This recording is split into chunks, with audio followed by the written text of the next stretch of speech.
ici à l'Université Laval. Bonjour, Martin Mathibault, analyste financier à la Société québécoise des infrastructures. Bonjour, Véronique Paris, vice-présidente machine d'approvisionnement chez Danone Canada. Bonjour, Désisla Mitterrand, vice-présidente ressources humaines chez Danone Canada. Si je vous demandais, imaginez la carte du monde, la nuit. Quel continent serait le plus éclairé? Amérique du Nord, Europe, Asie? Maintenant, je vous demandais de quel continent va venir la prochaine grande innovation. Pourquoi pas l'Afrique, le seul continent non éclairé sur cette carte? Tout comme vous, nous croyons que l'Afrique est le prochain grand marché mondial. C'est pourquoi nous vous conseillons vraiment d'y aller de l'avant vers ce projet d'investissement. Pour vous aider, vous éclairer dans vos prochains choix, laissez-moi vous présenter mon équipe aujourd'hui. Philippe Chartier, Cassandra Tourigny et moi-même, Alex Leblanc. Nous sommes Alpha 3. Le mandat qui nous a été confié aujourd'hui, c'est de faire l'évaluation de 2 projets. Dans un premier temps, il y avait le projet A, qui est de faire la construction d'une bâtisse par lequel vous feriez la commercialisation de celle-ci via une filiale. Le deuxième projet étant d'utiliser les pays voisins pour aller chercher le bassin et aller chercher les kilotonnes via celui-ci. Donc, dès le départ de la présentation, on vous suggère déjà d'y aller avec le projet B et tout au long de notre présentation, on va vous montrer des stratégies et aussi des options pour y aller avec celui-ci.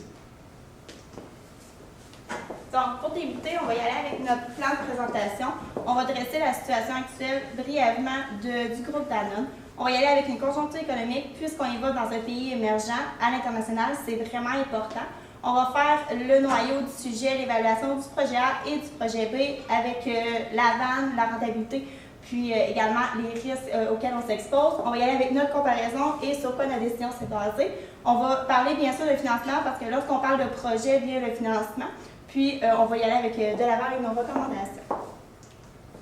Donc, en ce qui concerne la situation actuelle, je ne vous apprendrai rien. Vous œuvrez déjà sur 130 marchés internationalement. Donc, vous êtes vraiment un groupe très important. Vous détenez une notoriété aussi dans le secteur très remarquable. Puis, vous prenez de plus en plus d'expansion, notamment vers les pays émergents, dont le Kenya qui fait partie.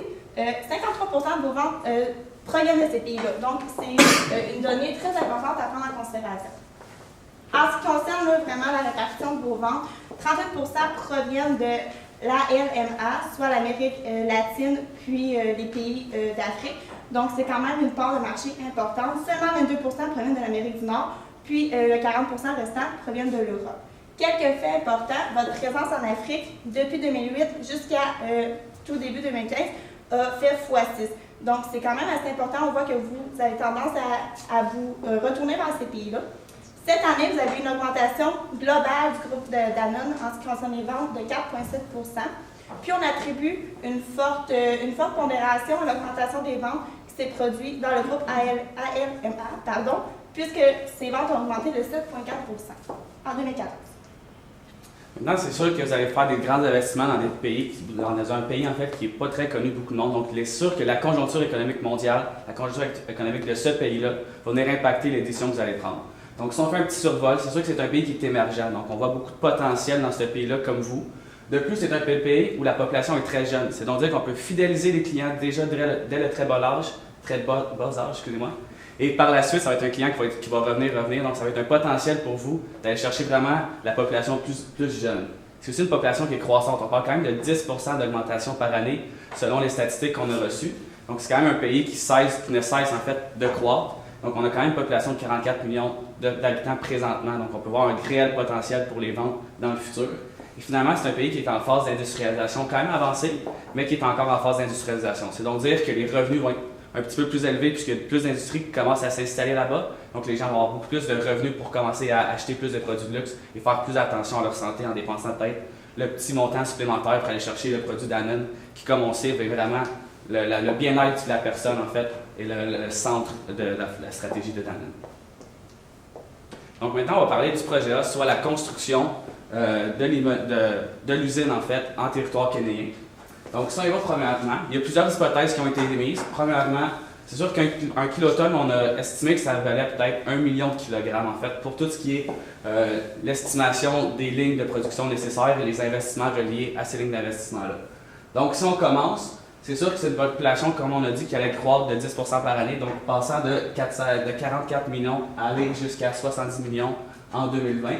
Ensuite, on peut voir que la consommation de ces derniers va aussi croître là, à un rythme de 5% en fait par année de façon continue jusqu'en 2020 minimum. Et on voit aussi donc, le nombre en fait, de kilogrammes qui va être consommé par le marché total kénien par la suite. Donc on voit que vos parts de marché, on prévoyait une augmentation de 5% des parts de marché par année jusqu'en 2020. Donc on peut voir ici l'augmentation aller jusqu'à 35% de parts de marché en 2020. Finalement, on peut voir aussi là, la consommation de kilotonnes en fait, qu'on va venir diviser pour savoir combien de lignes de production il va nous falloir. Donc c'est sûr qu'au niveau des investissements futurs, on va y aller avec le 7, en fait, le 7 lignes, puisqu'on veut atteindre ce niveau de production-là dans le futur. Donc, si on se passe maintenant plus vers le côté monétaire de la stratégie, donc les hypothèses qu'on a émises, on sait qu'on a une marge en fait, de nos distributeurs, de nos détaillants, pardonnez-moi, de 35 %. C'est donc dire que le prix de vente que vous allez faire, c'est de 3,70 $ par détaillant. Donc, c'est ce qu'on a utilisé en fait ici pour faire toutes les ventes, les dollars de vente qu'on sait qui sont en dollars local de là-bas. Donc, les coûts industriels, logistiques, ainsi que matières premières étaient fournis par vous dans le cas, donc on a vraiment s'est fié à ces prix-là, aucune augmentation due à l'inflation. Et finalement, donc, on obtient quand même des bons bénéfices bruts là, dans les futurs, des bons bénéfices bruts projetés. Donc, c'est sûr que tout cet argent-là, c'est des argents futurs, donc il faut actualiser le taux en valeur d'aujourd'hui, question de faire une vente qui est beaucoup plus représentative. Donc, c'est ce que vous pouvez voir à la dernière ligne, là, passant des bailleurs actualisés de 15 millions aller jusqu'à 65,6 millions là, en 2020. Donc, si on se pense maintenant du côté de notre vente, donc on peut voir les investissements, comme on a mentionné, on y allait avec 7 lignes de production. Donc, on allait faire le tout fois 8 millions, donc on obtient 56 millions d'investissement seulement pour cette ligne-là. Ensuite, on a un investissement de 10 millions pour la construction de la bâtisse, bien sûr, en territoire kénien. Donc, on va retirer bien sûr, ces investissements-là de la somme de nos flux monétaires qu'on a obtenus avec l'actualisation des 5 prochaines années. Donc, on obtient quand même une vanne positive de 103,5 millions de dollars, sinon dire que le projet serait rentable d'ici les 5 prochaines années. Donc, c'est sûr qu'on a plusieurs risques qui vont venir influencer nos décisions. Donc, le plus gros risque, selon nous, c'est vraiment les risques reliés au climat social. Donc, c'est un pays qui peut être plus ou moins en guerre, c'est des pays africains quand même. Donc, on sait que le climat gouvernemental, le climat social est un petit peu plus instable comparé à ici, Canada, États-Unis, Europe. Donc, c'est donc dire que c'est vraiment un risque que vous n'avez aucun contrôle sur ce risque quand même important. Donc, ça pourrait venir détruire les investissements que vous avez faits. Ensuite, on a une production non prévisible.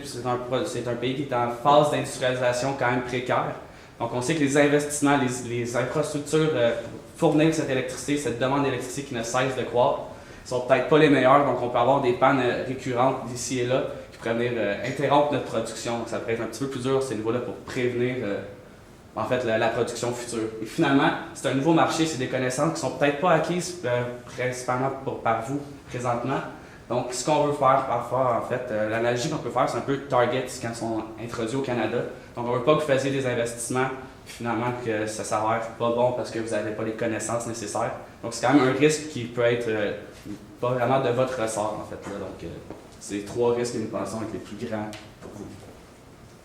Maintenant, le second projet, le projet B qu'on a appelé, que vous nous avez mis sur la table, vous possédez déjà une usine qui fabrique puis qui produit vos produits laitiers dans un pays voisin au Kenya. Donc l'idée, ça serait d'agrandir la capacité de cette usine-là puis d'exporter le produit au Kenya. Donc, si on y va également avec les prévisions, en ce qui concerne les premières hypothèses, soit le 1 million de kilogrammes pour 1 kilotonne, la croissance de 10 % de population, puis la croissance de 5 % de la demande, ça reste stable pour la deuxième vague. Ce qui va changer, par contre, c'est la part de marché.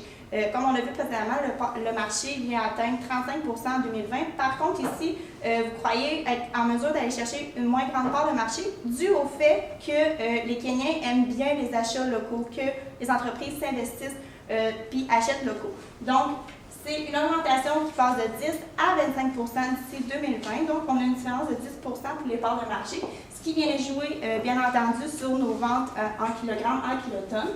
Puis également sur nos lignes qu'on va devoir ajouter à votre usine actuelle.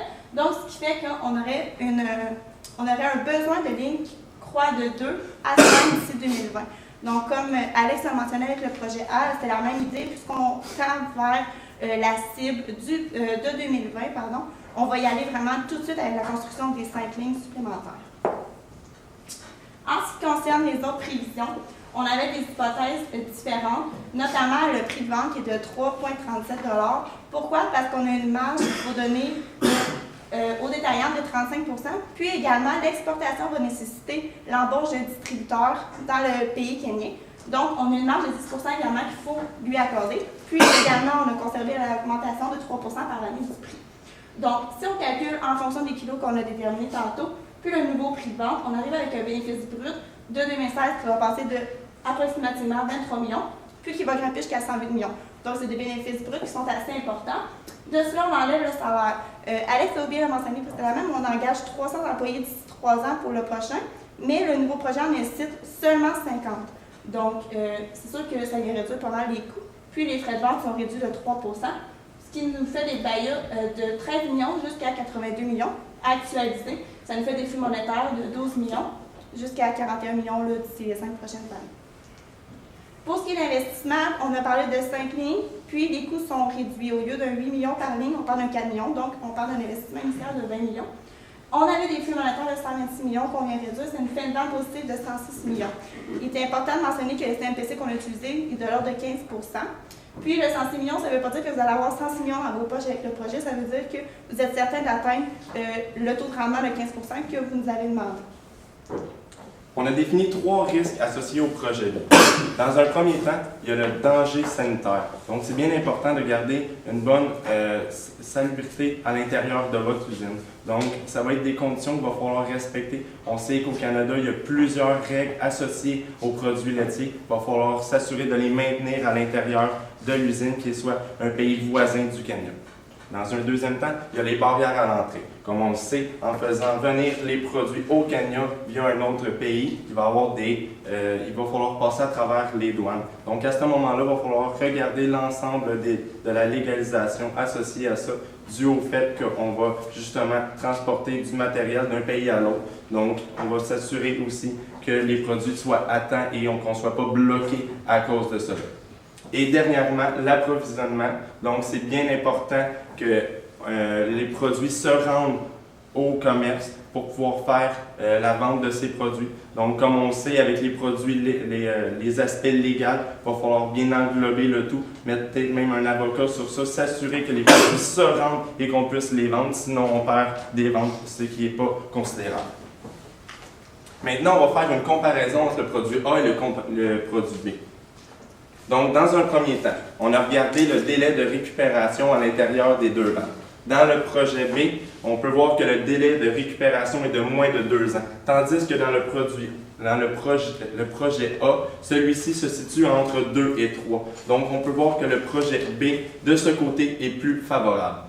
Dans un deuxième temps, la comparaison des ventes. On a mentionné qu'avec le projet B, on avait une vente qui atteignait 106 millions de dollars, tandis qu'avec le projet A, nous avions une vente seulement de 103 millions de dollars. Donc, encore une fois, le projet B l'emporte sur celle-ci. Et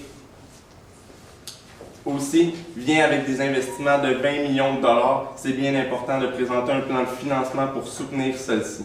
Donc, pour ce faire, nous y avons été, donc 20 millions de dollars, 20 % de mise de fonds que Danone va aller chercher dans ses poches, depuis 80 % qui va venir d'une dette à long terme. On croyait que de mettre des nouvelles actions n'était pas une option considérable dû au fait qu'avec le projet qui est tellement rentable, on ne voyait pas pourquoi on rentrerait des actionnaires à l'intérieur de cette compagnie-là et distribuer encore plus de bénéfices. C'est pour ça qu'on y est allé avec une dette à long terme. Si on regarde les modalités à l'ensemble des deux sources de financement, dans un premier temps, une mise de fonds de l'ordre de 4 millions de dollars, soit 20 % de 20 millions, qu'on irait chercher à l'intérieur des encaisses ainsi que les quasi-encaisses. Et aussi, concernant la dette à long terme, donc les 16 millions de dollars, on va aller chercher un pari passu. Donc, on va aller chercher 2 compagnies qui vont pouvoir faire le partage du risque. Donc, on s'assure encore une fois que le risque est bien distribué. Et aussi, on va aller chercher 2 grosses banques qui œuvrent mondialement, donc HSBC ainsi que RBC, 2 compagnies qui sont très grandes à travers le monde. Les modalités via ce 16 millions de dollars-là, donc on parle d'un amortissement de 5 ans avec un taux d'intérêt de 6 %, ce qui donne des paiements de 3,8 millions de dollars approximatifs. Et on va aller chercher une clause aussi. On va aller chercher la clause donc de remboursement sur le surplus de cash flow. Ce que ça signifie, c'est que si vous avez un BAIA supplémentaire à votre cash flow, on va pouvoir prendre celui-ci pour l'aller le verser directement dans le versement en capital. Cela va faire diminuer encore une fois votre prêt. On va pouvoir le rembourser encore plus rapidement, ce qui est très bénéfique pour vous, allez payer monétaire. L'échéancier versus cela. On parle d'un échéancier sur 1 an. Donc, la première entente qu'on va pouvoir aller chercher, c'est l'entente avec les pays voisins, donc avec le distributeur. Ce qui est bien important, on va aller chercher ça dans une durée de 1 mois. La deuxième chose, il faut aller voir HSBC ainsi que RBC pour s'assurer qu'ils nous offrent le financement. De ce côté-là, on attribue une durée de 2 mois pour faire les négociations avec les banques. Par la suite, le 9 mois d'investissement, c'est justement pour les lignes. S'assurer que l'usine, avec l'amélioration des lignes qu'on veut mettre, on va s'assurer de la croissance ainsi que la production pour avoir l'approvisionnement qu'on désire. Et durant le même temps, on va aller faire le processus pour les ressources humaines. On a parlé qu'on avait 50 nouveaux employés. Vous avez 50 nouveaux employés à aller chercher. Donc, ça ne se fait pas tout seul. Il va falloir faire de la formation, il va falloir engager les personnels. C'est pour cela qu'on va continuer de le faire durant les 9 mois en même temps que la production de la nouvelle usine. Donc, on va pouvoir offrir de la formation et quand les produits, soit l'usine va être faite, on va pouvoir mettre ces employés-là directement sur la machinerie. Comme ça, on va être plus efficient et plus optimal de ce côté-là. Maintenant, on va y aller de l'avant avec certaines recommandations qu'on suggère de mettre en place afin que votre projet au Kenya se déroule dans les meilleures conditions.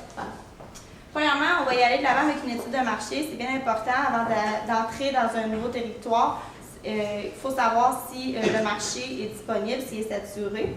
Puis également, c'est un point très important, le contrôle de la qualité. Comme on l'a mentionné précédemment, une inquiétude qu'on a, c'est la qualité des produits, la salubrité également des équipements, puisque ce n'est pas les mêmes normes dans ce pays-là. Puis on ne veut pas non plus que le groupe Danone perde un peu de sa notoriété en ce qui concerne la qualité de ses produits. Donc, il va falloir vraiment mettre en place un système de contrôle de la qualité périodique qui va venir approuver, faire des tests, dire que les produits sont conformes aux diverses normes que vous avez établies dans votre entreprise. Également, on vous suggère de mettre de l'avant une supervision accrue de l'approvisionnement, puisque c'est un autre risque qu'on a dénoté. Le risque, c'est que l'approvisionnement ne se fasse pas ou qu'il y ait des retards, que les détaillants ne reçoivent pas leurs produits à temps. Donc ça vient directement affecter nos ventes, puis affecter la rentabilité du projet. Donc, il va falloir mettre en place un système en engageant des personnes compétentes, en faisant un suivi, puis un contrôle de l'approvisionnement et du transport du produit. En ce qui concerne la compétence et la formation des employés, on en a déjà glissé un mot. C'est très important si on veut atteindre le seuil de qualité que vous désirez. Puis si vous voulez que ça se passe bien, votre pénétration de marché au Kenya, c'est important d'engager des gens compétents, de leur donner la formation nécessaire, de prendre le temps également, puis de miser dans les ressources humaines, puisque c'est quand même un aspect très important pour la réussite d'un projet. Le dernier point qu'on a dénoté, c'est le marketing. Vous avez dit que vous avez alloué un budget de 7% des ventes au Kenya pour le marketing. Ce qu'on vous dit, une petite astuce de miser plus sur les bienfaits de vos produits qui vont avoir sur les Kenyans. On sait, 50% malheureusement des enfants au Kenya décèdent dans les 5 premières années. La première mission du groupe Danone depuis son existence, c'est d'améliorer la santé des gens. Puis, les produits laitiers ont cet aspect-là, ça a été démontré selon des études. Donc, vraiment, d'aller de l'avant, d'établir votre mission, de dire au Kenya, notre mission, c'est d'améliorer votre santé, puis de vanter les bienfaits du produit. Donc maintenant, je vous demande, vous avez présenté deux projets très réalisables, très rentables, comme vous avez pu le voir. Est-ce qu'il y avait un troisième projet? C'est ce qu'on vous présente aujourd'hui. Donc, d'engager un agent manufacturier qui va faire la liaison entre vous et le domaine kenyan. Ce que ça fait, c'est que c'est une personne qui a une meilleure connaissance du marché. Donc, il va pouvoir relier beaucoup plus votre produit avec les détaillants locaux, puisqu'il est déjà sur place depuis plusieurs années, il a déjà la notoriété établie. De plus, c'est des frais de vente, des frais de marketing qui vont être réduits de vos budgets. C'est donc dire que pour le frais de 10% de distribution, on pourrait donner à cet agent-là 10% des ventes, donc on pourrait avoir à peu près le même prix, soit 3,37$ par produit. De ce côté-là, vous avez une meilleure présence sur le marché, d'être mieux représenté. La seule affaire, c'est qu'il suffit de s'assurer qu'il démontre vraiment bien la même philosophie que vous.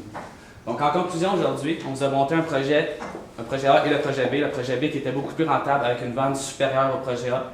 Un projet B qui était beaucoup moins risqué, avec des risques que vous pouvez contrôler beaucoup plus vous-même versus le projet A qui c'était beaucoup plus des risques socio-culturels, donc duquel vous avez beaucoup moins de contrôle. Et finalement, c'est un projet aussi qui avait un meilleur délai de récupération. Donc nous sommes à Alpha 3, nous sommes maintenant disponibles à une période de discussion.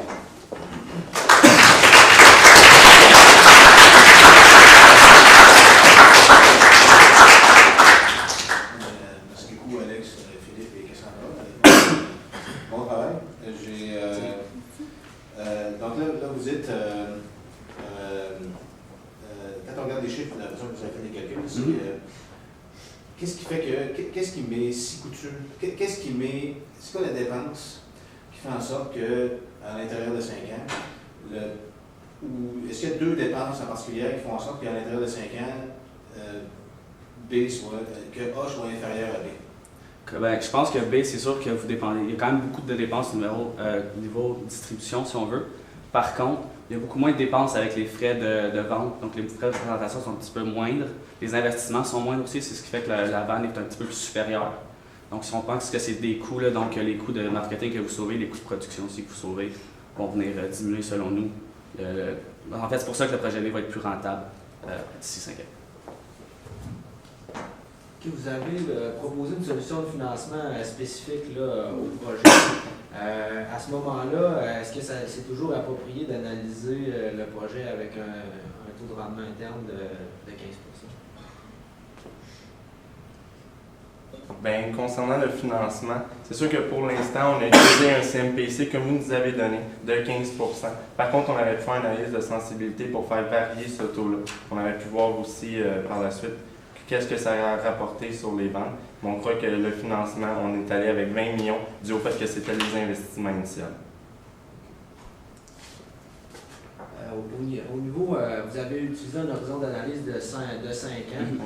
Est-ce que de considérer le fait que l'usine serait toujours en opération au terme des 5 années versus une solution où ça serait un distributeur qui continuerait de distribuer les produits puis une usine dans un autre pays, est-ce que vous pensez que d'avoir inclus la valeur terminale des projets aurait pu changer la décision qu'on aurait prise?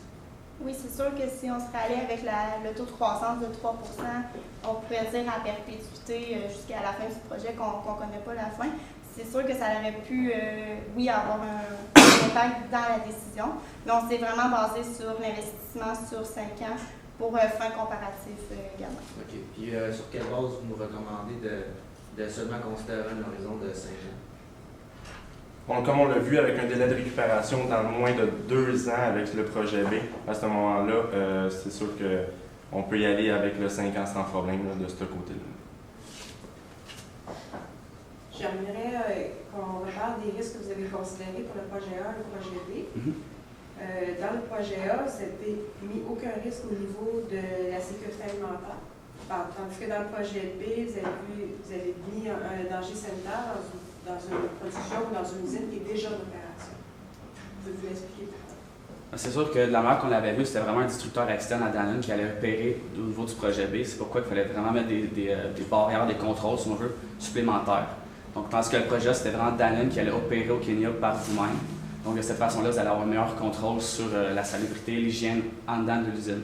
Donc, vraiment, l'hypothèse là, à la base, c'est vraiment que le projet B venait d'un distributeur externe à Danone. C'est ça. Si on allait avec un agent manufacturier comme la troisième option, est-ce qu'on ajoute des risques ou on diminue des risques? Selon notre perspective, moi, je crois qu'on va venir retirer des risques parce que c'est vraiment quelqu'un qui est sur place. Encore là, vous gardez le contrôle des produits qui se vendent.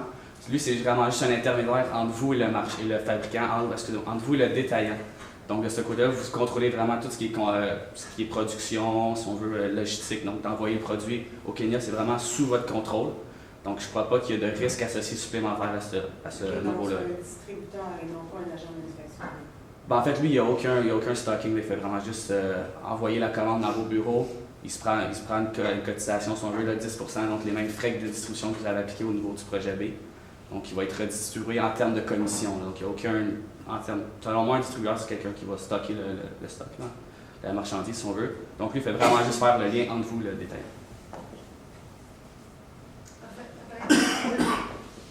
Merci beaucoup. Merci beaucoup.